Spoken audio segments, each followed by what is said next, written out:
Shalom, selamat malam, Bapak Ibu yang terkasih. Kekristenan itu tidak bicara tentang apa yang boleh dan apa yang tidak. Ya, kalau mungkin agama lain seperti agama Yahudi, itu ada makanan yang boleh dimakan, ada yang tidak boleh dimakan.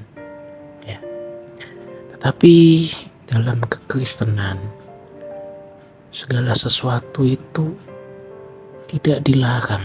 Ya, tidak ada larangan, misalnya kita nggak boleh makan hewan tertentu,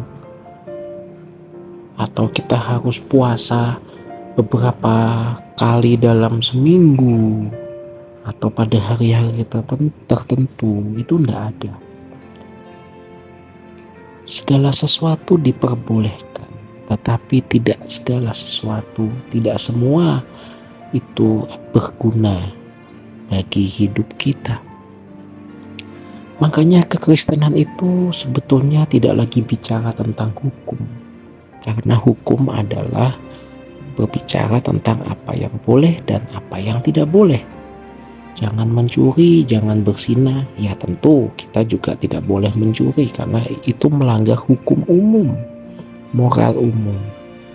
Tapi kekristenan itu, ya, kalau orang Yahudi itu Taurat adalah hukum mereka, tetapi bagi kekristenan Tuhan itu hukum kita.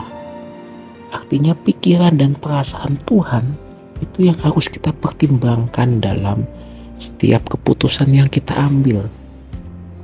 Makanya bukan lagi boleh atau tidak boleh, tetapi apakah ini pantas untuk kulakukan atau tidak pantas. Kepantasan itu dilihat dari apakah Tuhan senang kalau aku melakukan hal ini. Apakah ini menyukakan hati Tuhan kalau aku melakukan hal ini? Ya, pertimbangannya di situ.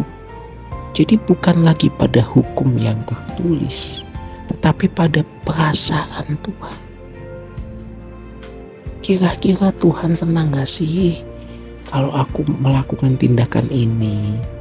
Nah, kepantasan itu yang seharusnya menjadi standar bagi orang Kristen dalam memilih apa yang ia bisa lakukan maupun yang tidak bisa lakukan. Makanya kita tidak ada di dalam kekristenan tidak boleh makan babi. Loh, makan babi boleh, tetapi kalau kebanyakannya berbahaya. Jangankan babi, makan kambing saja, kalau kita berlebihan, kolesterol naik, kita sakit, maka kita tidak memuliakan Tuhan. Jadi boleh atau tidak bolehnya itu bukan suatu hal yang mutlak yang diatur dalam hukum tertentu, tapi masing-masing kita boleh melihat apakah pantas atau tidak. Seorang pendeta ya mau memiliki mobil ya tidak salah, tapi kalau dia memiliki mobil mewah, mobil sport harga miliaran, sementara ada jemaatnya yang untuk makan besok saja dia masih bingung duit dari mana. Ya, kalau ada pendeta jam tangannya harga ratusan juta sampai miliaran, tapi ada jemaat yang anaknya nggak bisa sekolah karena tidak mampu bayar uang seragam atau uang ujian, kan di situ menjadi tidak pantas. Makanya kita harus tanya Tuhan, Tuhan apa yang menjadi bagianku dalam hidupku? Beli mobil yang mana? Beli motor yang mana? Itu dalam hal-hal yang fisik, yang simple. Nanti semakin lama akan semakin sulit lagi ketika menghadapi orang yang memusuhi kita, yang memfitnah kita. Apa yang kita lakukan? Memuaskan ego emosi kita atau tetap diam dan menyenangkan hati Tuhan?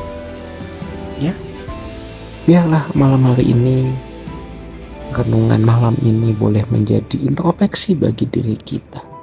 Bukan lagi boleh atau tidak boleh, tapi pantas atau tidak pantas.